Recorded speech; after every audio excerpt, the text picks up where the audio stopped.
Let's go, Automatic Works. May customer tayong Honda Dimension. Ganda nito mga sir, oh. On natin susi. Boom. Tingnan natin baka may check engine. Oh, naka Honda to, oh. Stock. Hoy, ba't ayaw mag-mute? Off muna. Ayaw niya mag-off. Oh. Oh, hinaan natin. Ang concern ng may-ari, so pinagawa na to. Subukan natin kung kaya natin gawin. Ang concern niya hindi na wala-wala. Okay. Dumating siya kanina, mababa ang minor. Start nga natin kung mababa pa. Ayun, mababa nga ang minor. Ayan, oh. Ang baba, tapos tumataas. Ayun. Bumagsak, tapos tumaas. Revolution natin. Ayun. Ayun, bumaba. Ayan, yan, ganyan minor niya, oh. Napakababa. Pero sabi niya, nasanay na daw siya sa ganyan. Hindi naman daw namamatay. Subukan natin kung kaya natin itaas yan. O di kaya, kailangan nating ayusin. Kasi kung ganito ang maging sistema, pagka may palya kasi spark plug, mamamatayan to. Kunyari may spark plug na mahina, mamamatay ang sasakyan. Kasi pipitik yung spark plug, tapos ganyan kababa. Mari, magkaroon ng problema. Mamamatayan nga yung sasakyan. Iscan muna natin. Kasi baka makitaan natin ang fault code. So doon tayo magbabase sa fault code. Honda. Minsan daw nag-check engine, minsan naman wala.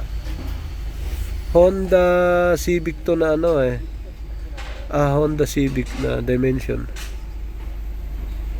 Civic lang. Ayan, Civic. Ano kaya year model nito? Ano year model, sir? 2004. Ayan, 2004. General na natin yan. Tingnan natin kung... ayun, parang mamamatay. Ayan, tumaas naman. Ayun, no. Biglang inubo. Gumanon.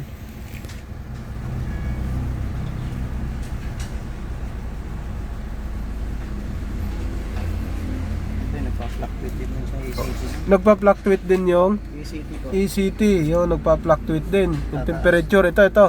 Okay. Tataas bababa, tataas bababa. Oo, yeah, bumaba naman yung minor. Baka automatic radiator fan. Ito na. Control quick scan. Ayun, tumaas naman. Oh. Tumaas naman, no? Tumaas, nag-wild, nag-1,000. Gumana yung radiator? Ayun, tumaas naman, no? Umabot 1,000. Gumana ang radiator? Fan? Hindi gumana. Oy, tumaas bigla. Ito na yung sinabi niya. Turn ignition off. On. Yan, on natin yan. Enter. Please wait. Data. Loading. Low loading siya.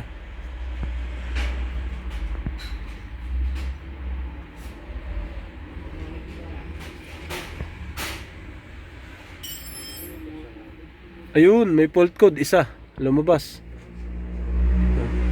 So, dimension to, no? Gandang dimension, malinis.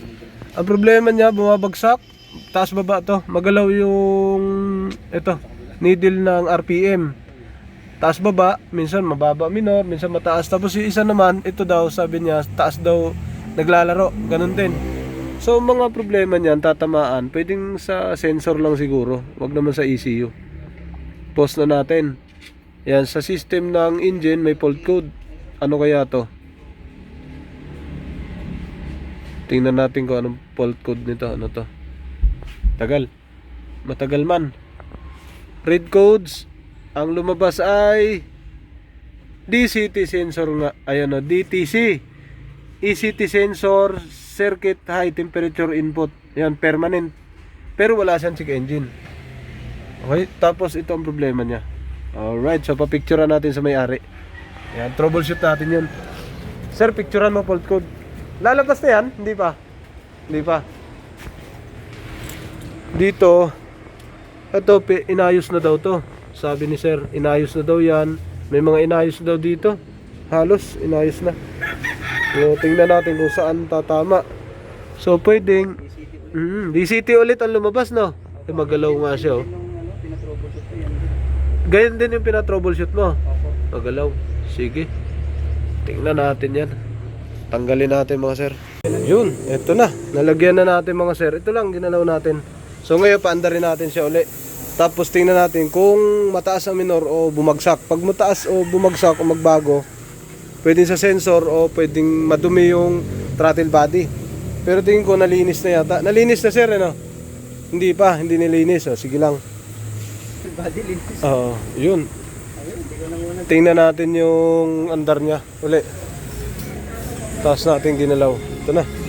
Yan, on natin ulit. Boom. Yan, naka-on na ulit siya. Ito yung fault code niya, no? Hindi naman natin dinelete. Tingnan natin kung magbago ang minor. Start natin. Kanina, bumabagsak, tumataas. Start. Ayaw na umandar tuloy. Baba na minor, baba.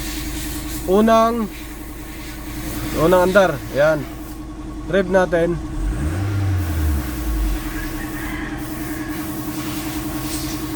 Ah, yan nga, bumababa ng husto. Ulit.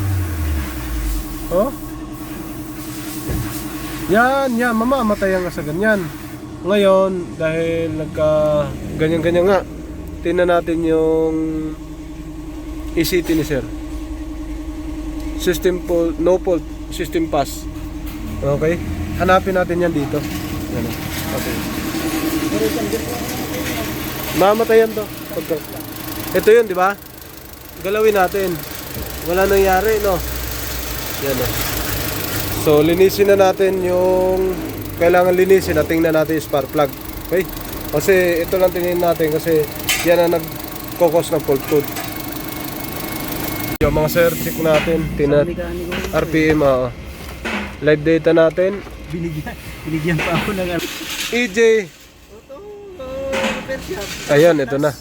Engine speed, vehicle speed. Si AJ, taga-Bagtas. Ah, okay. Ngayon nakakuha na doon sa paradahan.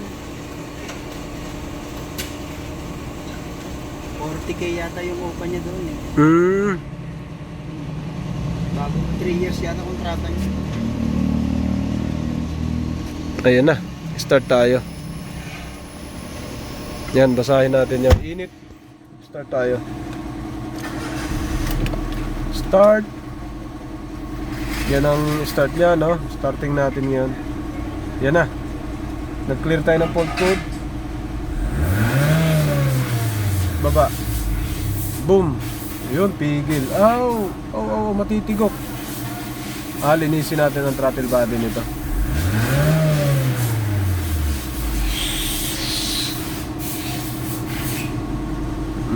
Naglalaro. Ang init niya 88. Gumagana naman. Buksan natin ang aircon. Pag bukas ng aircon, dapat magpa-power up siya. So ayaw.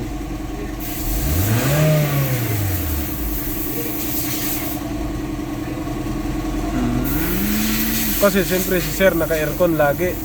Kaya ang nararamdaman niya, hindi siya namamatayan.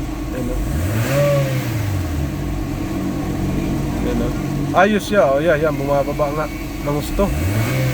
Bumababa ng gusto.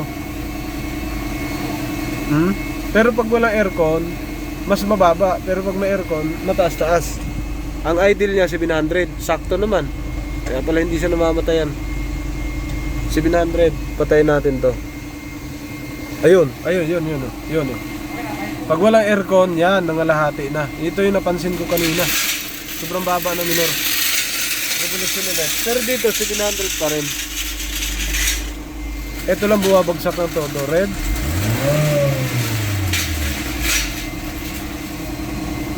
Yun oh. Walang aircon dapat. Yun yung mga hindi nakikita ng mga may-ari. Siyempre, hindi na nila kabisado yan. Yung paano siya i-diagnose. To troubleshoot. Linisin natin to. Ayan oh. Sobrang baba. Okay, linisin natin yung throttle body, spark plug. Tingnan natin. IACB. Nakasalang na yung Honda Dimension. Ayan. Uy, palit na pala to. Ingat kayo dito. Nagpalit na ng wirings ng coil. Delikado to pag nagalaw. Ito yung spark plug ni sir. Nasa trek. Patingin trek. Madumi. Ito na pala. Ayan yung spark plug niya. Yun, palitan natin yan. Nadumi. So, linisin natin throttle body. Yun, ito na. Nalinis na lahat to. Nalinis na ang throttle body. IECB. Napalitan na spark plug. Nakita na rin yung ECT. So, paanda rin namin. Dapat hindi magpipirmi doon ang minor sa pinakamababa. Yung kaninang nakita natin. Iscan lang, ini-scan. Tapos saka paanda rin. Automatic works final. Yung Honda Dimension. Ito na minor niya. Nalinis na yung IECB, mainit na. IECB, nalinis na, throttle body, yan. Permis, walang galaw. Revolusyon natin. Dapat hindi siya bumaba ng hingalo. Yun, ang tigil niya. Walang aircon. Isa pa. Napaka-smooth ng gawa ni Boss Patrick, oh. Alright, isa pa. Kanina kasi pag inapakan mo, maghihingalo siya sa baba. Babagsak dito ng todo. Sa babang yan.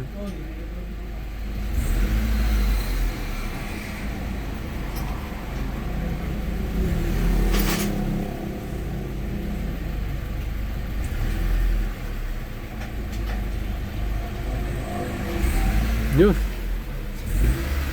Buksan natin ang aircon. Aircon. Boom. Yan. Aircon na siya mga sir. Yan, naka-aircon siya. Wala nang taas baba, oh.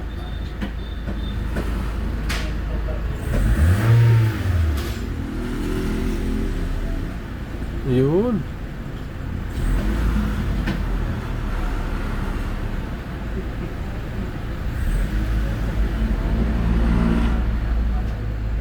Okay, yan ang sakto.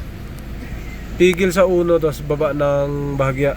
Yun ang ganito sasakyan mga sir. Ito yung mga sira ng mga Honda. Mga Honda Civic, Dimension, yan kasama yan. So, ang ginawa, pinalitan na spark plug.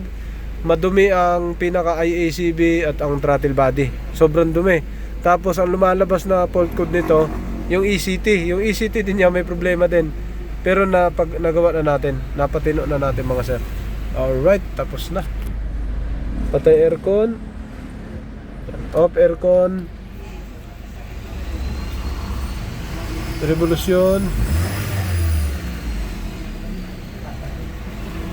Okay. Nawala na yung bagsak diretso sa uno. Tigil. Yan, minor. Alright, ayos na. Boss, ito na. Testing. Ito na si sir. Kakarating lang, galing nag-test drive. Yan ang minor niya, oh. Tukan natin. Yun. Revolusyon mo sir. Naka-aircon yan, no? Rev. Ayan, oh. Tigil sa uno. Baba. Yun. Yun ang dapat. Hindi siya galing sa pagbagsak diretso sa baba. Tapos dahan-dahan tataas. Hindi ganun. Oo, yan ang tama. Alright. Ayos na.